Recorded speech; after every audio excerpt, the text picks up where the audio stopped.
Un garçon de 8 ans appelle la police après avoir entendu des bruits étranges provenant de la chambre de son beau-père, où sa sœur jumelle est enfermée depuis des heures. Lorsque les agents font irruption dans la pièce, personne n'est préparé à ce qu'ils découvrent. Avant de commencer l'histoire, n'oubliez pas de laisser un like et de vous abonner à la chaîne pour voir plus d'histoires comme celle-ci. La salle d'urgence du Bridgeport General Hospital bourdonnait de son chaos habituel du vendredi soir alors que Claire Auvert terminait de mettre à jour le dossier de son dernier patient. Ses doigts tremblaient légèrement tandis qu'elle tapait, la fatigue s'infiltrant dans chaque mouvement après 18 heures de service. Les lumières fluorescentes projetaient des ombres dures sous ses yeux, soulignant le prix des trop nombreux doubles services et des nuits blanches. « Claire, ma chérie, tu as l'air épuisée », appela Martha, l'infirmière responsable, depuis la station. « Quand as-tu pris un jour de congé pour la dernière fois ?» CLA esquissa un faible sourire, ses cheveux châtains cuivrés se détachant de leur chignon autrefois soigné. « Je ne m'en souviens plus », admit-elle en fermant le dossier du patient, mais Shaun est toujours à la recherche d'un emploi et avec les frais de scolarité des jumeaux. Elle laissa sa phrase s'éteindre, le poids de la responsabilité financière se lisant sur ses épaules affaissées. « À propos des petits, comment vont Tommy et Sarah ?» demanda Martha, ses yeux expérimentés remarquant l'éclat d'inquiétude et d'incertitude qui traversa le visage de CLA avant qu'elle ne puisse le dissimuler. Après un moment d'hésitation, CLA répondit prudemment, « Tu sais comment peuvent être les enfants avec leur beau-père, il faut juste du temps. » Cela faisait 2 ans qu'elle avait rencontré Shaun Walsh. Dans cette même salle d'urgence, il était venu avec une grave blessure au travail. Une poutre d'acier était tombée sur son pied sur le chantier de construction. Claire se souvenait comment son charme avait percé à travers son épuisement ce soir-là, comment ses yeux bleus s'étaient plissés lorsqu'il avait souri malgré sa douleur, il avait demandé son numéro avant même qu'elle n'ait fini de panser son pied. La romance tourbillonnante qui suivit semblait appartenir à une autre époque. Shaun avait été différent à l'époque, employé, confiant, débordant de promesses pour l'avenir qu'il bâtirait pour eux. Maintenant, 14 mois après avoir perdu son emploi lors d'un licenciement collectif, il passait ses journées à la maison avec les jumeaux, tandis que CLA effectuait des heures de travail de plus en plus longues pour les maintenir à flot. Le trajet de retour ce soir-là était un flou de réverbères et d'inquiétude. L'esprit de Claire vagabondait vers l'empilement croissant de factures sur le comptoir de la cuisine, la tension qui semblait envahir leur petite maison telle une fumée, et les changements subtils qu'elle avait remarqués chez ses enfants, mais qu'elle était trop épuisée pour aborder correctement. La maison était plongée dans l'obscurité lorsqu'elle entra dans l'allée, à l'exception du scintillement bleu de la télévision visible à travers la fenêtre du salon, l'horloge sur son tableau de bord indiquait 23h42. Claire rassembla son sac à main et le sac d'épicerie contenant les plats cuisinés bon marché qu'elle avait pris en rentrant, un autre repas qu'elle ne pourrait pas partager avec sa famille.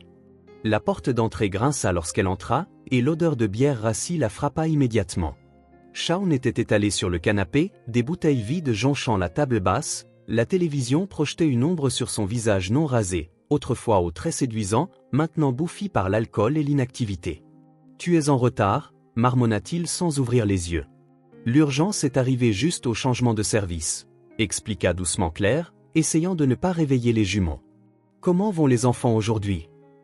« Bien » répondit Shaun d'un ton sec. « Sarah m'a tenu tête à propos de ses devoirs, il a fallu lui apprendre un peu de respect. » La main de Claire se serra sur le sac d'épicerie. « Que veux-tu dire par « lui apprendre le respect » ? Tu l'as simplement envoyé dans sa chambre sans dîner. »« Ne t'en fais pas, » répliqua-t-il en se décalant sur le canapé, tournant le dos à elle, « il n'y a plus de bière, d'ailleurs, j'ai besoin que tu en rachètes demain. » Claire se tint dans l'obscurité de sa cuisine, rangeant les plats cuisinés avec des gestes mécaniques. La maison semblait différente maintenant, bien qu'elle ne parvienne pas à mettre le doigt sur ce qui avait changé. Les photos joyeuses sur le réfrigérateur, Shaun avec les jumeaux à la plage l'été dernier, leur premier Noël en tant que famille, semblaient se moquer d'elle avec leur sourire figé. À l'étage, elle jeta un coup d'œil dans les chambres des jumeaux. Tommy dormait, un bras enlacé autour de sa figurine d'action préférée de Captain America, dans la douce lueur de sa veilleuse, il avait l'air plus jeune que ses 8 ans.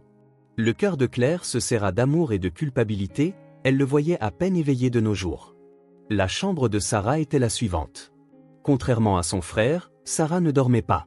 Elle était étendue, raide, sous ses couvertures, les yeux grands ouverts fixant le plafond. « Ma chérie, tout va bien » murmura Claire. Sarah ne la regarda pas. « Ça va, maman, juste pas fatiguée. » Claire traversa la pièce et s'assit sur le bord du lit dans la faible lumière. Elle crut apercevoir quelque chose de sombre sur le bras de Sarah, juste en dessous de sa manche de pyjama, mais lorsque sa main s'approcha pour toucher, Sarah se retira en sursaut. « Est-ce qu'il s'est passé quelque chose aujourd'hui » demanda Claire, l'inquiétude s'intensifiant. « Non, » répondit Sarah trop rapidement. « J'ai mal fait mes devoirs, c'est tout. Désolée. » Se penchant pour embrasser le front de sa fille, Claire remarqua que Sarah retenait son souffle jusqu'à ce qu'elle se retire. « Essaie de dormir un peu, ma chérie. Je t'aime. »« Je t'aime aussi, maman. » De retour dans le couloir, Claire s'arrêta. Quelque chose n'allait pas, elle le sentait dans ses os, mais son esprit était embrumé par l'épuisement. Avec un autre service dans moins de 8 heures à venir, elle se dit qu'elle parlerait correctement aux enfants lors de son prochain jour de congé, qu'elle s'assiérait vraiment pour déterminer ce qui les troublait. Dans la chambre principale, Claire se changea en chemise de nuit, prenant soin de ne pas réveiller Shaun qui s'était traîné au lit pendant qu'elle vérifiait les jumeaux. En réglant son réveil pour un autre départ matinal, elle aperçut son reflet dans le miroir, tel un fantôme de la femme qu'elle avait été il y a 2 ans, lorsqu'elle croyait aux familles parfaites et aux secondes chances. La dernière chose qu'elle entendit avant de sombrer dans le sommeil fut un son doux venant de l'autre côté du couloir. Cela aurait pu être des pleurs, ou simplement le vent. Dans son épuisement, Claire ne pouvait plus faire la différence. Elle ne le savait pas encore, mais dans exactement 13 jours, son fils passerait un appel téléphonique qui briserait leur façade soigneusement construite de normalité, et la famille parfaite pour laquelle elle avait tout sacrifié s'effondrerait comme un château de cartes lors d'une tempête. Tommy Over était assis en haut de l'escalier, ses petites mains serrant la rampe en bois, écoutant les bruits provenant de la cuisine. Le fracas d'une bouteille de bière vide heurtant la poubelle, les pas lourds de Shaun et les sanglots silencieux de Sarah. Sa sœur avait renversé du jus d'orange au petit déjeuner. Une si petite chose, mais dans leur maison, les petites choses étaient devenues dangereuses. Tout comme elle, marmonna Shaun, fixant Sarah d'un regard étrange, maladroit et stupide, tout comme Rebecca. Tommy ne savait pas qui était Rebecca, mais il savait que ce nom mettait Shaun en colère. Ce dernier le prononçait de plus en plus souvent ces derniers temps, surtout lorsqu'il regardait Sarah. La cuisine tomba dans un silence trop lourd. Tommy descendit quelques marches, se faufilant dans l'ombre tel l'espion de ses livres préférés. Sarah se tenait figée près de l'évier, du jus d'orange encore coulant du comptoir. Shaun se dressa au-dessus d'elle, vacillant légèrement, la lumière du matin faisant scintiller la bouteille vide qu'il tenait dans sa main. « Je suis désolé, » murmura Sarah. « Je vais nettoyer. »« Désolé ne répare rien, n'est-ce pas ?» La voix de Shaun, d'une douceur effrayante, reprit « Ça ne change pas ce que tu es. » Tommy vit sa sœur se replier sur elle-même, devenant de plus en plus petite, elle avait l'habitude de disparaître ainsi, même en restant immobile. Ses longs cheveux noirs tombaient en avant, masquant son visage, mais Tommy pouvait distinguer son regard tremblant qui le fixait pendant qu'il lui parlait. Shaun attrapa le bras de Sarah et la tira brusquement, la bouteille vide tomba en cliquetant sur le sol, sans se briser. « Tu te crois meilleur que moi, tu penses pouvoir m'ignorer dans ma propre maison ?» lança-t-il. « Non, je... » La voix de Sarah se fissura, « S'il te plaît, je... » Le bruit de la chair se heurtant à la chair résonna à travers la cuisine. Tommy se mordit les lèvres si fort qu'il goûta le sang, se forçant à rester silencieux, à demeurer caché. Sarah ne fit aucun bruit en s'effondrant sur le sol, sa petite main couvrant sa joue. « Nettoie ce désordre », grogna Shaun en passant par-dessus elle, « et ne laisse pas ta mère voir ça, mec, tu sais combien elle s'inquiète. » Tommy se retira à l'étage alors que les pas lourds de Shaun s'approchaient, se faufilant dans la salle de bain, son cœur battant si fort qu'il était sûr qu'il allait éclater. Lorsqu'il entendit la porte de la chambre de Shaun claquer, il se glissa de nouveau dans la cuisine. Sarah était à genoux, essuyant le jus avec des serviettes en papier, ses cheveux noirs couvrant encore son visage. Mais Tommy pouvait voir une empreinte de main rouge, en colère, s'épanouir sur sa joue. « Laisse-moi t'aider » murmura-t-il en utilisant son surnom spécial pour elle. Elle sursauta à sa voix, puis se détendit légèrement en constatant que c'était lui. « Tu devrais retourner à l'étage, Tommy, » dit-elle. « Il pourrait revenir. »« Je ne te laisse pas. » Tommy attrapa d'autres serviettes en papier et s'agenouilla auprès de sa sœur. Sous ses cheveux, des larmes coulaient silencieusement sur son visage. « Nous devrions le dire à maman, » dit-il. Sarah secoua violemment la tête. « Nous ne pouvons pas, » répliqua-t-elle. « Il nous ferait aussi du mal si nous le disions, et elle travaille tellement, elle est toujours si fatiguée. » Tommy aurait voulu discuter, mais il savait que Sarah avait raison. Leur mère était à peine à la maison, effectuant des heures supplémentaires pour compenser la perte de revenus de Shaun. Quand elle était là, Elle dormait comme une morte, les cernes sous ses yeux la faisant ressembler à un fantôme. Pendant qu'il nettoyait, Tommy remarqua d'autres ecchymoses sur les bras de Sarah, des marques violettes et jaunes, en forme d'empreintes digitales.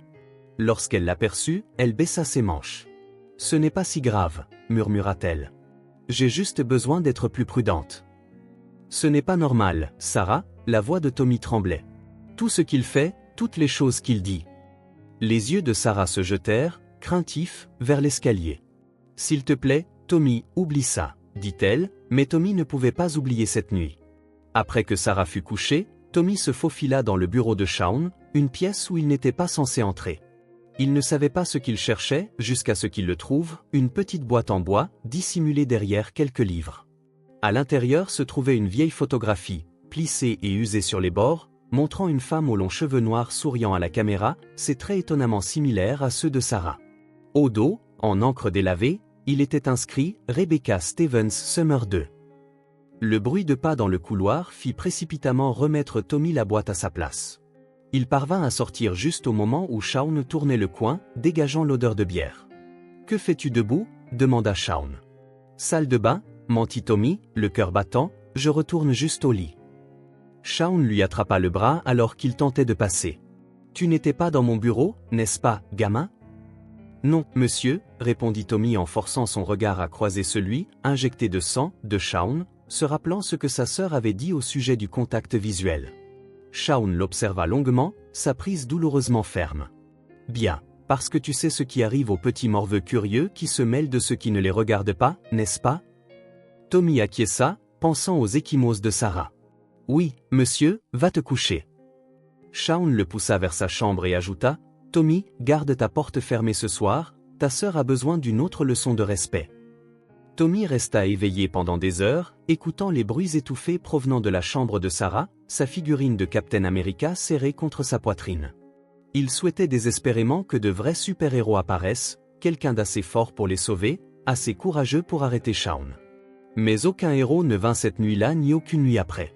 Tandis que Tommy sombrait dans un sommeil agité, il réalisa avec une certitude écrasante que, dans leur maison, aucun héros ne viendrait les sauver. Si Sarah devait être sauvée, il lui faudrait trouver le courage de le faire lui-même. Il ne savait tout simplement pas comment, pas encore. Le sous-sol de leur maison à Bridgeport avait toujours été le domaine de Shaun, un espace encombré rempli de candidatures abandonnées et de bouteilles vides. Un après-midi pluvieux de mardi, pendant que Shaun était endormi à l'étage, Tommy descendit en rampant les escaliers qui craquaient, attiré par une obsession pour la mystérieuse Rebecca figurant sur la photographie. L'air moisi s'accrochait à sa peau alors qu'il traversait le labyrinthe de boîtes en carton, dont la plupart renfermaient l'ancienne vie de Shaun, du matériel de construction, des bottes de travail recouvertes de boue séchée, des certificats de formation qu'il n'avait jamais achevés. Mais, dans le coin le plus reculé, partiellement dissimulé derrière une tondeuse à gazon cassé, Tommy trouva ce qu'il cherchait, un bac de rangement en plastique portant l'inscription « Personnel ». Ses mains tremblaient en soulevant le couvercle. La photographie qu'il avait découverte dans le bureau n'était pas la seule. Des dizaines de clichés de Rebecca Stevens s'étaient accumulés au fil des ans. Rebecca dans ce qui ressemblait à un bureau de construction, Rebecca marchant dans la rue, Rebecca riant avec des amis. Certains clichés semblaient avoir été pris à son insu. Sous les photos se trouvait une pile de papier, de vieilles lettres, des coupures de journaux et un journal relié en cuir. Tommy l'ouvrit, ses yeux de huit ans peinant à déchiffrer l'écriture désordonnée de Shaun. Rebecca est revenue sur le site aujourd'hui, elle a fait comme si elle ne m'avait même pas vu, pensant qu'elle était meilleure que tout le monde simplement parce qu'elle est la fille du chef de projet. Un jour, elle me remarquera, un jour, elle comprendra. Au fil des pages, les écrits devinrent plus sombres, elle se marie avec cet architecte de Boston, elle a osé m'inviter au mariage. Comme si je voulais la voir ruiner sa vie avec ce commis au dossier. Elle le regrettera, ils le regretteront tous, tôt ou tard. Un bruit à l'étage fit s'arrêter Tommy net. Il remit rapidement tout en place, excepté une photo qui était tombée sous une boîte. En la récupérant, la date au dos attira son attention. Le jour du mariage de Rebecca, 2003. Mais cette photo était différente. Le visage de Rebecca y avait été rayé avec une telle violence que le papier s'était déchiré. Des pas craquèrent au-dessus de lui. Tommy fourra la photo dans sa poche et se dépêcha de remettre le bac à sa place. Il parvint à remonter juste au moment où les pas lourds de Shaun commençaient à résonner dans le couloir. Ce soir-là, Alors que CLA se préparait pour un autre service de nuit, Tommy observa Sarah mettre la table pour le dîner dans la lumière déclinante. La ressemblance avec Rebecca était frappante. Même cheveux noirs, même très délicats, et même sa manière de se mouvoir, prudente et silencieuse, rappelait étrangement celle de la femme des photographies. La voix de Shaun trancha dans les pensées de Tommy. Il se tenait dans l'embrasure de la porte de la cuisine, regardant Sarah avec ce regard inquiétant familier. « Tu dois attacher tes cheveux. Je n'aime pas qu'ils te tombent au visage comme ça. » Les mains de Sarah se portèrent précipitamment à ses cheveux, tremblantes. « Maman, je viens de les brosser. J'ai dit de les attacher. » Le poing de Shaun fracassa le cadre de la porte. « Tu te crois capable de me défier, tout comme elle l'a fait ?» Tom. Claire apparut alors derrière lui, déjà en tenue d'infirmière. « Qu'est-ce qui se passe ?» La voix de Shaun, adoptant un calme fin, résonna. « Sarah est juste difficile avec ses cheveux, je m'en occupe. » Claire, regardant un certain entre eux, dit « Je dois y aller, mon service commence dans 30 minutes. » Tommy, est ta sœur avec ses cheveux, d'accord ? Tommy acquiesça, impuissant, tandis qu'il regardait leur mère saisir ses clés et se précipiter dehors dès que sa voiture démarra. Shaun attrapa le bras de Sarah. « Tu te crois tellement parfaite, tu penses pouvoir manipuler tout le monde avec cet air innocent. » Rebecca pensait la même chose. « Je ne suis pas Rebecca, » murmura Sarah. Shaun la secoua violemment. « Ne t'avise pas de prononcer son nom. » Tommy resta figé, la photo brûlant dans sa poche comme un secret trop lourd à porter. Il regarda Shaun traîner Sarah à l'étage, ses pieds trébuchant à chaque marche. Le claquement d'une porte résonna dans la maison, suivi du premier cri étouffé provenant de sa chambre. Tommy sortit la photo de Rebecca, dont le visage avait été rayé, et il entendit Sarah sangloter à travers le mur, tandis que la voix de Shaun montait et redescendait dans un schéma familier de rage et de satisfaction cruelle. Prudemment, il glissa la photo dans son comic book de Captain America, preuve d'une vérité qu'il ne comprenait pas entièrement mais qu'il savait être importante. Des heures plus tard, alors que la maison s'était faite silencieuse, Tommy se glissa dans la chambre de Sarah. Elle était recroquevillée sur son lit, ses cheveux noirs désormais attachés de façon sévère, dévoilant de nouvelles ecchymoses le long de sa mâchoire. « Sarah » murmura-t-il, « qui est Rebecca ?» Sarah se tourna vers lui, ses yeux creux dans l'obscurité. « Quelqu'un qui s'est échappé, » murmura-t-elle, « quelqu'un qu'il ne peut pas blesser, alors il me blesse à la place. » Tommy monta sur le lit, prenant soin de ne pas toucher à ses blessures. « Il faut qu'on le dise à maman, » dit-il. Mais Sarah secoua violemment la tête. « Nous ne pouvons pas, » répliqua-t-elle d'une voix cassée, « en plus, il lui fera aussi du mal, tu sais bien qu'il le fera. » Tommy pensa à la photo rayée, à l'obsession consignée dans ce journal du sous-sol. Il pensa à Rebecca Stevens, qui s'était échappée, et à sa sœur Sarah, devenue la cible de la rage déplacée d'un fou. « Il faut que quelqu'un l'arrête », se dit-il plus à lui-même qu'à Sarah. « Personne ne peut, » répondit Sarah en se détournant vers le mur, « personne ne voit même. » Mais Tommy voyait. Et, en ce moment précis, en regardant sa sœur jumelle trembler de sanglots silencieux, il prit une décision. Il ne savait ni comment ni quand, mais il trouverait un moyen de la sauver, même si cela signifiait devenir le héros que personne n'avait jamais eu le courage d'être. La pluie continuait de tomber dehors, emportant un autre jour de secret dans la maison qui était devenue leur prison. Dans l'obscurité, Tommy tint la main de sa sœur jusqu'à ce qu'elle s'endorme, son jeune esprit élaborant déjà des plans, cherchant le courage face à des monstres bien trop réels. Le 15 octobre se leva gris et froid à Bridgeport. La vieille Toyota de Claire recula dans l'allée à 5h45, ses phares tranchant la brume matinale. Un autre service de 24 heures aux urgences l'attendait. Depuis la fenêtre de sa chambre, Tommy regardait les feux arrière rouges disparaître au coin de la rue, un nœud de terreur familier se resserrant dans son estomac. « Elle sera de retour demain matin », murmura-t-il en serrant sa figurine de Captain America, même si demain matin lui semblait être une éternité. La maison grinça et s'installa dans son silence matinal. Tommy pouvait entendre le gros ronflement de Shaun provenant de la chambre principale. Il s'était endormi vers minuit après avoir terminé un pack de 12, l'alcool ne durant plus aussi longtemps ces jours-ci. Sarah était déjà éveillée quand Tommy jeta un coup d'œil dans sa chambre. Elle était assise sur le bord de son lit, se brossant méthodiquement les cheveux et les attachant en une queue de cheval serrée, ses doigts bougeant avec une précision acquise, veillant à ce qu'aucune mèche ne soit déplacée ou un seul détail incorrect pourrait déclencher la colère de Shaun. « Tu veux le petit déjeuner » demanda doucement Tommy. Sarah secoua la tête, n'ayant pas faim, mais Tommy savait qu'elle avait aussi sauté le dîner la nuit précédente. « Après que Shaun l'eut surprise en train de feuilleter un vieil album photo de famille, il avait grogné, la façon dont tu fixes ces images, exactement comme elle, toujours en train de juger, toujours à penser que tu es meilleur que tout le monde.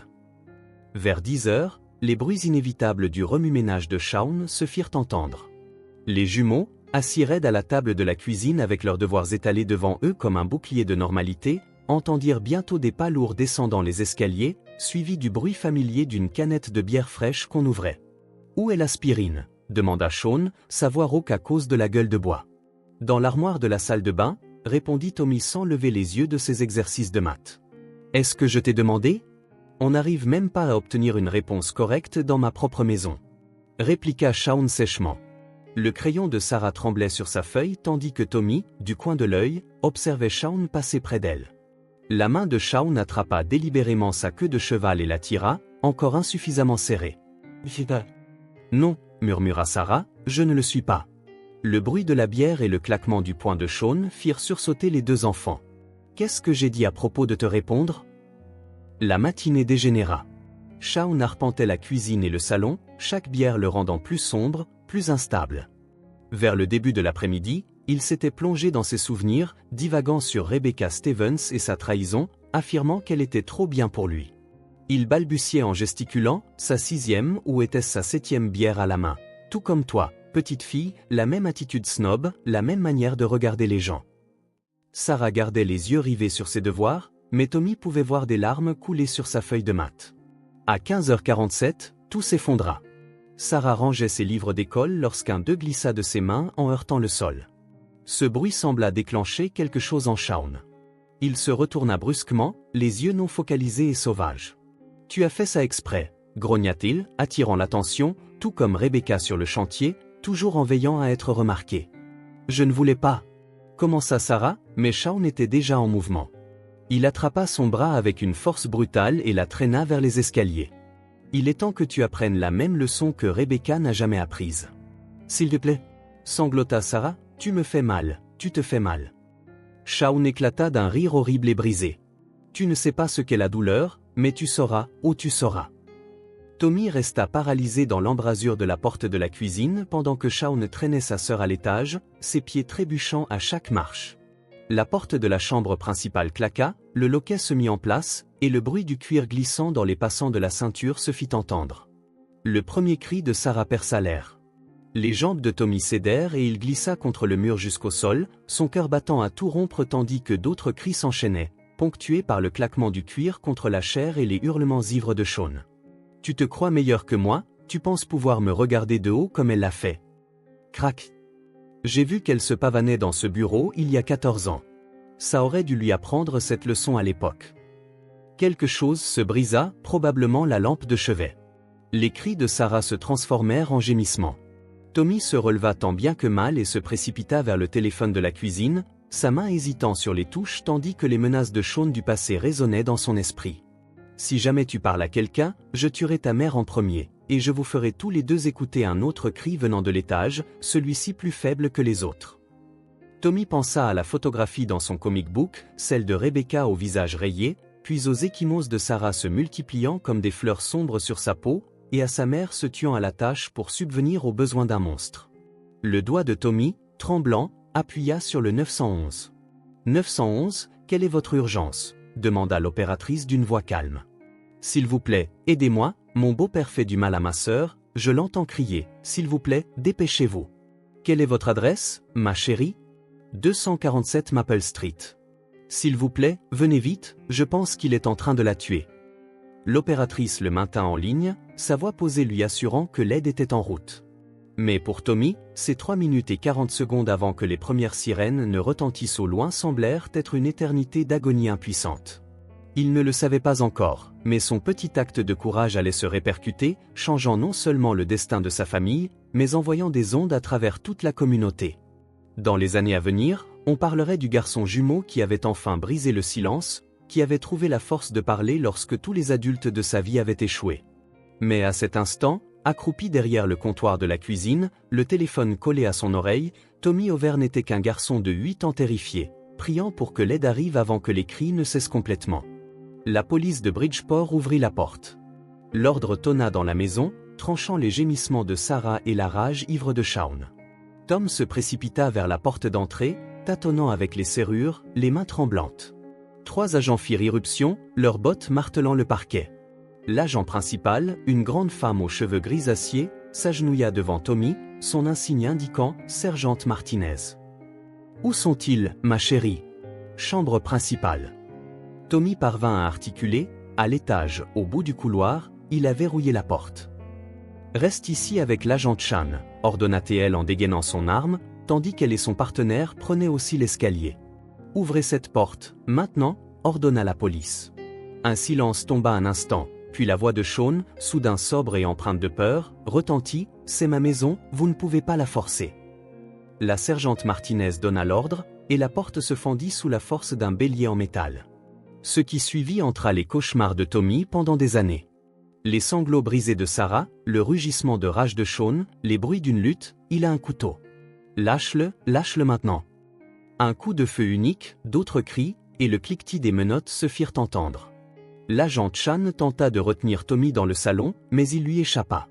Lorsqu'ils descendirent Shaun, le visage du beau-père était pressé contre le mur, les mains menottées dans le dos, du sang coulant de l'endroit où il avait heurté le cadre de la porte lors de la lutte. « Espèce de petit salaud !» cracha Shaun en voyant Tommy. « C'est de ta faute. Je vais te tuer pour ça.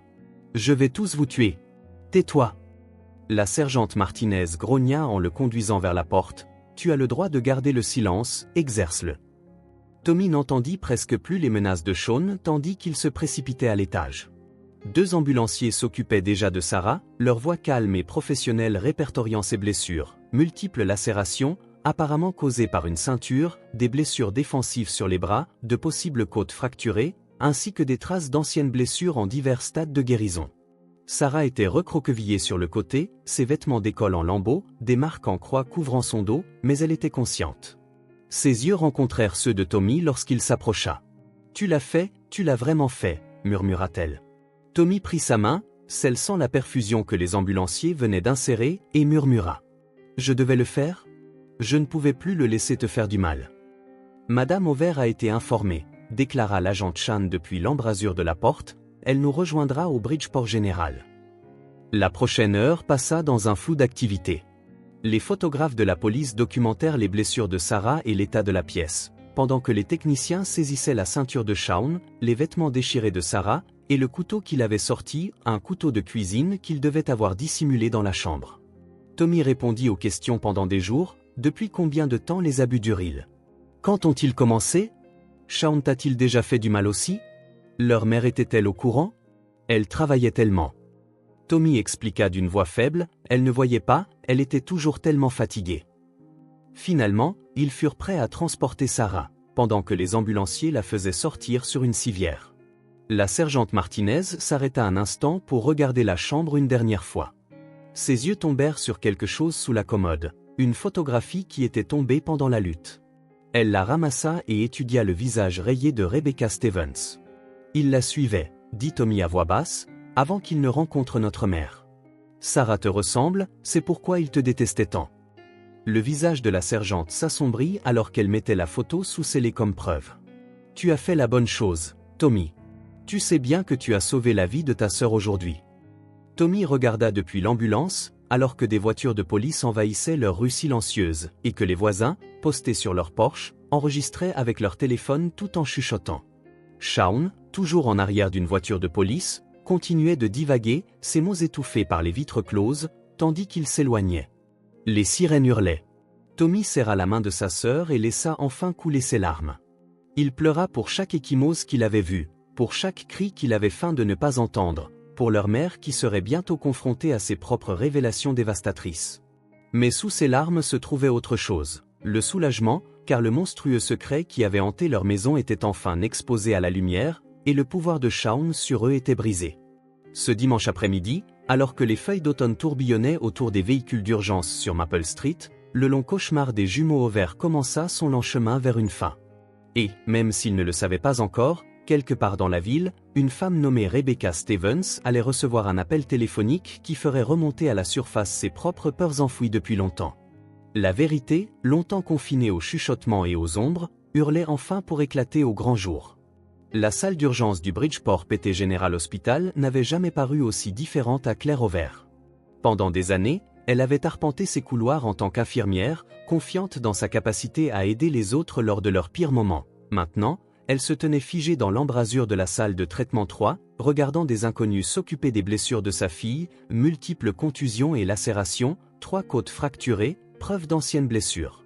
Les mots du docteur Reynolds, professionnels mais doux, résonnaient. Chaque terme clinique se transformait dans son esprit en un souvenir de violence qu'elle aurait dû voir, qu'elle aurait dû empêcher.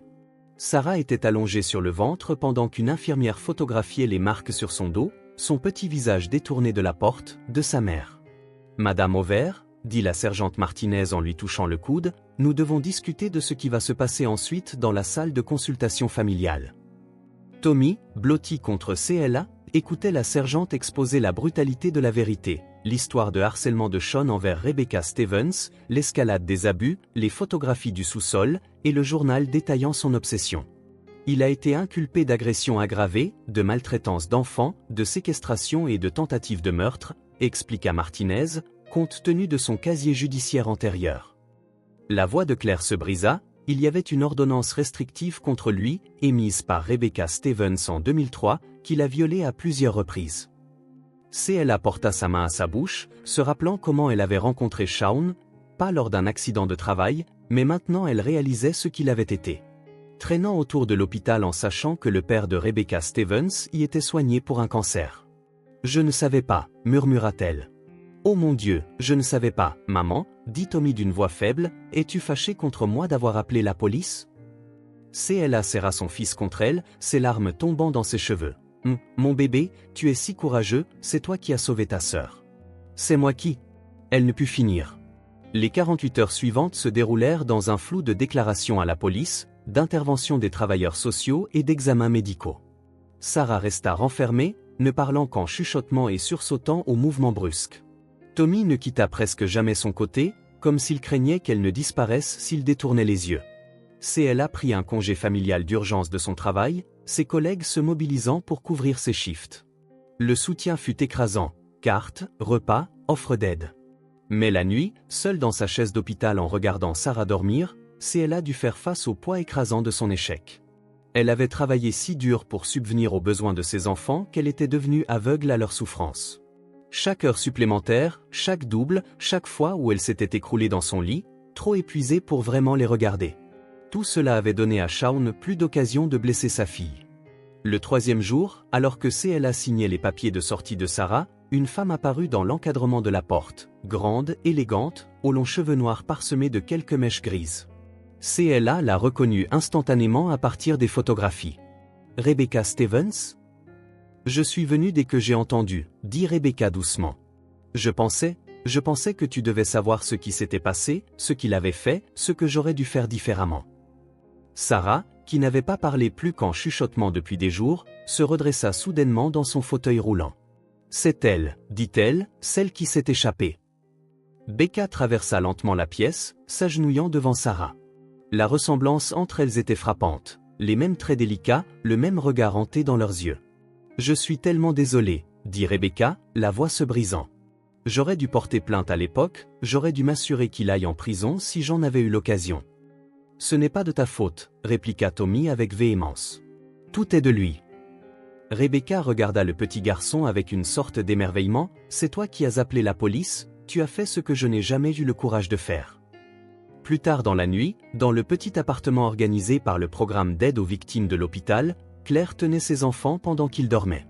Le dos de Sarah était encore trop sensible pour les câlins, mais elle la laissa caresser ses cheveux, quelque chose qu'elle n'avait pas permis depuis des mois. « Tommy, maman, est-ce qu'il va revenir ?»« Non, mon bébé, jamais, » promit-elle. « Mais comment être sûr ?» CLA pensa à Shaun dans sa cellule, au témoignage de Rebecca Stevens, aux preuves recueillies dans leur maison. Parce que cette fois, nous disons tous la vérité et la vérité est plus forte que ces mensonges. Alors que ses enfants se rendormaient, Claire regardait par la fenêtre de l'appartement, les lumières de la ville scintillant. Quelque part là-bas, d'autres enfants souffraient en silence, d'autres mères s'épuisaient en ne remarquant pas les signes, d'autres monstres se cachaient derrière des masques de charme et de besoin. Mais demain, Claire commencerait à parler lors de groupes de soutien contre la violence domestique, elle raconterait leur histoire, aiderait les autres à reconnaître les signes qu'elle avait manqués, et peut-être, juste peut-être, un autre enfant trouverait le courage de passer cet appel avant qu'il ne soit trop tard. La guérison prendrait du temps. La confiance, une fois brisée, ne se répare pas facilement. Mais alors que Claire tenait ses enfants endormis, elle fit un vœu silencieux. Il ne confondrait plus jamais la survie avec l'amour, il ne laisserait plus jamais le silence protéger un monstre, ils apprendraient à vivre sans peur, un jour à la fois. L'aile des enfants des services familiaux de Bridgeport était peinte de jaune et de bleu joyeux, avec des animaux de dessins animés dansant sur les murs. Lors de sa 4e séance de thérapie, Sarah Over était assise en tailleur sur un pouf, ses doigts tressant méthodiquement une mèche de ses cheveux pour ensuite la défaire. La docteure Melissa Chen, psychologue pour enfants spécialisée dans les traumatismes, observait ce mouvement répétitif. « Tu laisses tes cheveux détachés aujourd'hui », observa-t-elle doucement. Les mains de Sarah se figèrent en plein tressage. « Maman, dit-elle, la voix tremblante, je n'aurai plus jamais à les attacher si je ne le veux pas. »« Comment te sens-tu » demanda-t-elle. Effrayée, chuchota Sarah. « Parfois, j'entends encore sa voix me disant de les remettre en arrière. Parfois, je me réveille en oubliant qu'il est parti et je cours aux toilettes pour les arranger avant qu'il ne voie. » Dans la pièce adjacente, Tommy avait sa propre séance avec le docteur Roberts. Contrairement à sa sœur, il parlait librement, laissant échapper colère et culpabilité en quantités égales. « J'aurais dû appeler plus tôt, dit-il en arpentant la petite pièce, dès que j'ai vu un bleu, dès que je l'ai entendu pleurer, j'aurais dû faire quelque chose. »« Tu as fait quelque chose, » lui rappela le docteur Roberts, « tu lui as sauvé la vie. »« Mais si j'avais attendu trop longtemps, est-ce le... » Tommy ne put terminer sa phrase. L'audience préliminaire était prévue pour la semaine suivante. Shaun s'était vu refuser la liberté sous caution en raison de la gravité des accusations et de son passé de harcèlement. Rebecca Stevens avait fourni des preuves supplémentaires, des emails, des photos, des entrées de journal documentant des années de harcèlement. Claire assistait à ses propres séances de thérapie, apprenant à naviguer entre culpabilité et chagrin. Elle avait trouvé un groupe de soutien pour les mères d'enfants maltraités où elle pouvait enfin exprimer la honte qui la tenait éveillée la nuit. « Je pensais que je les protégeais », confia-t-elle au groupe en tordant un mouchoir dans ses mains, en travaillant toutes ces heures pour m'assurer qu'ils aient de la nourriture, des vêtements et un toit, mais j'étais juste absente. Je les ai rendus vulnérables. Maria, une autre mère du groupe, prit sa main. Nous faisons ce que nous pensons être juste à ce moment-là. L'important, c'est ce que nous faisons après avoir su mieux. Les cauchemars des jumeaux continuèrent, mais ils changeaient. Sarah ne rêvait plus d'être prisonnière de cette chambre. Désormais, elle rêvait de courir, de voler, avec ses cheveux flottant derrière elle comme une bannière de liberté. Les rêves de Tommy mettaient toujours en scène des monstres, mais maintenant, il les affrontait, les combattait. Un mois après l'arrestation, le procureur de district rencontra la famille pour préparer le procès. Sarah devrait témoigner, et Tommy avait déjà donné une déclaration détaillée, sa voix d'enfant claire enregistrée alors qu'il décrivait chaque incident dont il avait été témoin. « Tu n'as pas besoin de le regarder, » expliqua le procureur à Sarah, « regarde-moi, ou ta maman, ou Tommy, dis simplement ta vérité, c'est tout ce qu'il faut faire. » Ce soir-là, Claire trouva ses enfants dans la nouvelle chambre de Sarah dans leur appartement. Tommy lisait à haute voix son comic Captain America tandis que Sarah écrivait dans son journal de thérapie. En les regardant, Claire vit quelque chose qu'elle avait manqué auparavant, leur résilience. Les dessins de Sarah étaient passés de gribouillis sombres à des scènes lumineuses de liberté, oiseaux en vol, portes ouvertes, levers de soleil. Tommy avait lancé un groupe de soutien entre pairs à l'école pour les enfants confrontés à des problèmes familiaux. Il guérissait, non seulement en survivant. « Maman, dit Sarah en levant les yeux de son dessin, peut-on avoir un chat ?» La question, si normale, si enfantine, fit monter des larmes aux yeux de Claire. « Bien sûr, mon bébé, nous irons au refuge ce week-end. »« Je veux un chat noir, » déclara Tommy, tel un ninja protecteur. Sarah sourit, un vrai sourire qui illuminait ses yeux. « Tant que ce n'est pas méchant. Je ne veux plus de choses méchantes dans notre vie. » Claire s'assit avec ses enfants, les regardant débattre des noms et des personnalités des chats. Le poids du procès à venir planait encore, mais ici, à cet instant, elle voyait leur avenir prendre forme, non définie par ce qu'ils avaient survécu, mais par ce qu'ils allaient devenir. Plus tard dans la nuit, alors que Claire les bordait, Sarah posa la question qu'elle retenait depuis longtemps. « Et s'il sort un jour ? Alors nous l'affronterons ensemble, promit Claire. Mais pour l'instant, il est là où il doit être et nous sommes là où nous devons être ensemble. » Tommy tendit la main à travers l'espace entre leurs lits, Sarah la prit, leurs doigts entrelacés formant un pont dans l'obscurité. Ensemble, ils prononcèrent un mot, et dans ce mot, Claire n'entendit pas seulement l'unité, mais aussi la force, non seulement la survie, mais le triomphe. Ils apprenaient que la guérison, comme les blessures, laisse des traces, mais contrairement aux cicatrices laissées par Shaun, ces marques les rendaient plus forts, plus sages, plus compatissants. Ils devenaient non seulement des survivants, mais des guerriers de la vérité, et dans leur guérison, ils aideraient d'autres à retrouver leur voie, leur courage, leur chemin vers la lumière. Le palais de justice du comté de Bridgeport se dressait devant eux, sa façade de pierre froide et imposante dans la lumière matinale de novembre. Sarah serrait la main de sa mère en montant les marches, ses cheveux noirs tombant librement autour de ses épaules. Tommy marchait de l'autre côté, sa figurine de Captain America discrètement glissée dans sa poche pour lui donner du courage. Dans la salle 3B du tribunal, Shaun Walsh était assis à la table de la défense dans un costume mal ajusté, son visage émacié après 3 mois en prison du comté. Lorsque Sarah entra, sa tête se redressa brusquement, ses yeux se fixant sur elle avec ce regard familier de rage obsessionnelle. Tommy s'approcha de sa sœur pour la protéger du regard de leur beau-père. La procureure, Margaret Chan, se leva pour présenter son exposé d'ouverture, sa voix calme et claire. « Votre honneur, membre du jury, cette affaire concerne un homme qui a transformé sa maison en une prison de terreur, un homme qui a transféré son obsession pour une femme sur une enfant de 8 ans, un homme qui pensait pouvoir dissimuler ses crimes derrière des portes closes et l'épuisement d'une mère. » Les preuves s'accumulaient sur 3 jours. Photographie des blessures de Sarah, récentes et guéries, l'appel au 911 de Tommy, sa voix jeune tremblante mais déterminée, la collection de photos du sous-sol, le journal de chat rempli de rage et d'obsession. Rebecca Stevens monta à la barre en premier, son témoignage posant les bases du schéma d'obsession et de violence de Shaun. « Ça a commencé par de petites choses, expliqua-t-elle, en apparaissant là où je travaillais, en laissant des notes sur ma voiture. Puis, quand je me suis fiancé, ça a escaladé. Il me suivait, m'envoyait des lettres menaçantes, même après mon déménagement, changeait d'emploi, trouvait des moyens de rester connecté à ma vie. » Claire témoigna de ses longues heures à l'hôpital, sa voix se brisant en décrivant comment elle avait trouvé de vieux bulletins scolaires où la chute des notes de Sarah coïncidait parfaitement avec l'escalade des abus de Shaun. Elle était passée d'une élève exemplaire à peine capable de suivre. « Je pensais que ce n'était que des problèmes d'adaptation, des soucis normaux dans une famille recomposée. J'étais tellement aveugle. » Le 3e jour, Sarah monta à la barre. Elle semblait minuscule dans le box des témoins, mais sa voix portait clairement à travers la salle d'audience silencieuse. Il disait que j'étais comme elle, que je le regardais comme si je pensais être meilleur que lui. Parfois, il me faisait tenir devant le miroir pendant qu'il me montrait toutes les façons dont je ressemblais à Rebecca, puis il. Elle hésita. « Prends ton temps, » dit doucement le juge. Les yeux de Sarah trouvèrent Tommy dans la galerie, il lui fit un léger signe de tête et elle continua. « Il m'a frappé avec sa ceinture, avec ses mains, avec tout ce qui se trouvait à proximité. Il disait m'apprendre une leçon. Rebecca n'a jamais compris que j'avais besoin d'apprendre ma place. » L'avocat de Shaun tenta de suggérer que Sarah exagérait, que les blessures étaient dues à de simples accidents d'enfance, mais les preuves médicales étaient irréfutables. Le docteur Reynolds témoigna des traumatismes superposés, des blessures défensives, de la nature systématique des abus. Tommy fut le dernier témoin.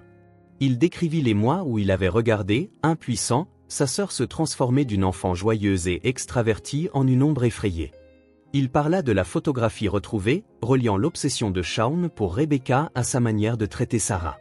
Ce dernier jour, Tommy déclara, la voix forte malgré ses larmes.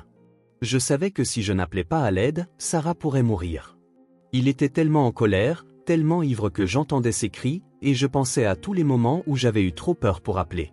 Je ne pouvais plus avoir peur. Lors des plaidoiries finales, l'avocat de Shaun tenta de le présenter comme un homme troublé qui avait besoin d'aide plutôt que de punition. De son côté, la procureure Chan se leva pour sa réplique, sa voix vibrant d'une colère maîtrisée. « La défense voudrait vous faire croire que M. Walsh est victime de ses obsessions, mais l'obsession ne l'a pas forcé à lever la main sur une enfant. L'addiction ne l'a pas poussé à torturer systématiquement sa belle-fille. La maladie mentale ne l'a pas contraint à cibler une petite fille en raison de sa ressemblance avec une femme qu'il a rejetée. Ce sont des choix délibérés et cruels, faits par un homme qui croyait avoir le droit de détruire la vie d'un enfant pour apaiser son ego blessé. » Le jury délibéra pendant moins de 2 heures. Alors que la procureure se levait pour rendre le verdict, Sarah serra la main de Tommy. Pour l'accusation de maltraitance aggravée d'enfants au premier degré, nous déclarons l'accusé coupable. La liste se poursuivit. Tentative de meurtre, séquestration, agression avec une arme mortelle ou coupable sur tous les chefs. Shaun explosa de sa chaise, devant être retenu par des agents de la cour, en criant « Elle le méritait, ils le méritent tous ». Sa voix s'interrompit alors qu'il le traînait hors de la salle d'audience. Sarah ne broncha pas face à sa manifestation de colère. Au contraire, elle se redressa, sa main libre atteignant ses cheveux, non pas pour les rattacher mais pour les laisser tomber plus librement autour de son visage. À l'extérieur du palais de justice, les journalistes se pressaient avec leurs caméras et micros, mais CLA guida ses enfants par une porte latérale où Rebecca Stevens attendait avec sa voiture. « De la glace, suggéra-t-elle, je connais un endroit. » En s'éloignant du palais, Tommy regarda sa sœur à l'arrière de la voiture. Elle regardait par la fenêtre, une main jouant avec ses cheveux lâchés, l'autre tenant toujours la sienne. Sur son visage se lisait quelque chose qu'il n'avait pas vu depuis longtemps, la paix. Shaun Walsh serait condamné à 30 ans sans possibilité de libération conditionnelle, mais pour les jumeaux au vert, la véritable sentence ou leur emprisonnement dans la peur était déjà terminée. Ils étaient libres et ils avaient gagné leur liberté au prix de la vérité et du courage. La vérité avait enfin triomphé. Dans leur nouvel appartement de l'autre côté de la ville, la lumière du soleil inondait des fenêtres qui n'avaient jamais connu l'ombre de Shaun. Sarah se tenait devant le miroir de sa chambre, épinglant soigneusement une petite pince papillon arc-en-ciel dans ses cheveux flottants, prête pour son grand jour. « Tommy, dit-elle depuis l'encadrement de la porte, aujourd'hui marque ma première prise de parole en public au Bridgeport Children's Advocacy Center. » À 9 ans, elle avait décidé de partager son histoire avec d'autres enfants coincés dans des situations comme la sienne. « Et si je me plante ?» murmura-t-elle, ses doigts caressant nerveusement les ailes du papillon. « Tu ne te tromperas pas, l'assura Tommy, et même si tu te trompes, ça n'a pas d'importance. Le fait d'être là compte. » Leur vie avait changé radicalement dans les 5 mois suivant la condamnation de Shaun. Claire avait changé d'horaire aujourd'hui en pédiatrie, acceptant une petite réduction de salaire pour gagner du temps précieux avec ses enfants. Leur nouvel appartement, bien que plus petit que leur ancienne maison, semblait plus grand, empli de lumière et des sons de leur chat de sauvetage, Ninja, qui chassait des jouets dans le couloir. Les changements allaient bien au-delà de leur situation de logement. Sarah avait commencé des cours de karaté, son instructeur prenant soin de contourner son anxiété persistante à être touchée. Tommy avait rejoint le journal de l'école, écrivant une chronique sur la résistance face au harcèlement. Les deux jumeaux voyaient leurs notes s'améliorer, leurs cauchemars devenant moins fréquents. « Maman, nous allons être en retard !» cria Sarah en lissant sa robe bleue préférée, un cadeau de Rebecca, devenu une présence constante dans leur vie. Claire apparut dans l'encadrement de la porte, ajustant son badge d'infirmière. « Je viens de finir mon service, donne-moi 5 minutes pour me changer. » Au centre d'advocacy, Sarah fit face à une salle de travailleurs sociaux, de conseillers et d'enfants comme elle, survivant en quête d'espoir.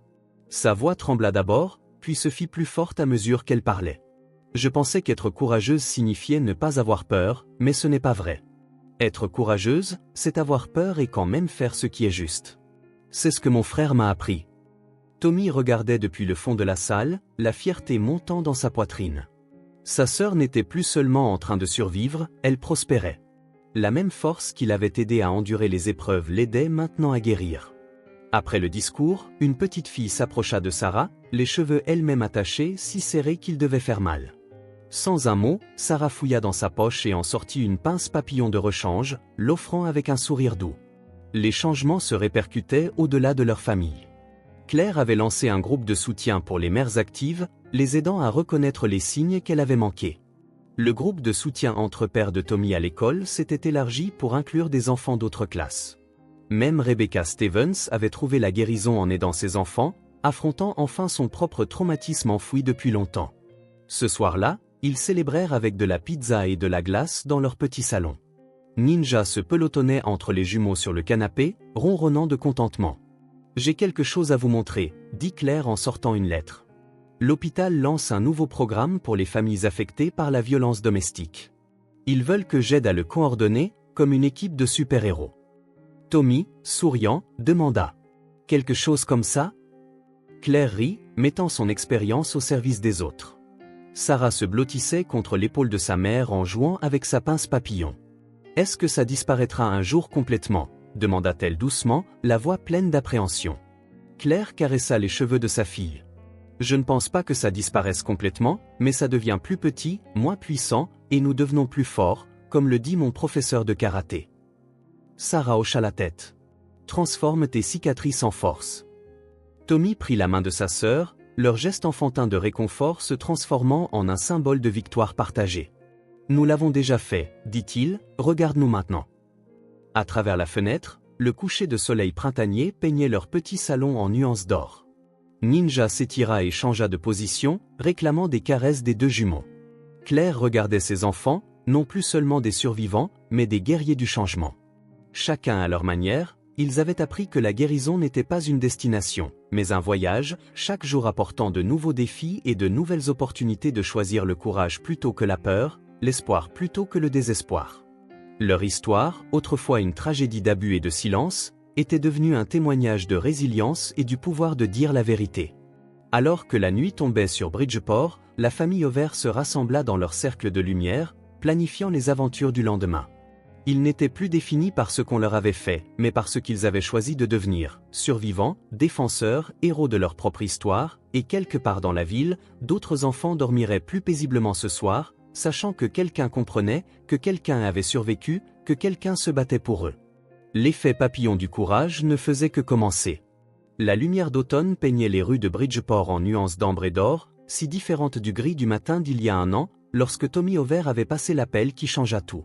Aujourd'hui, les jumeaux étaient assis au premier rang de la cérémonie annuelle des récompenses communautaires du département de police de Bridgeport. Sarah portait une robe bleue avec des papillons argentés brodés le long de l'ourlet, ses cheveux noirs tombant en vagues naturelles autour de ses épaules. Tommy tripotait sa cravate, le poids de sa figurine de Captain America toujours fidèle dans sa poche pour lui donner du courage extraordinaire face au danger.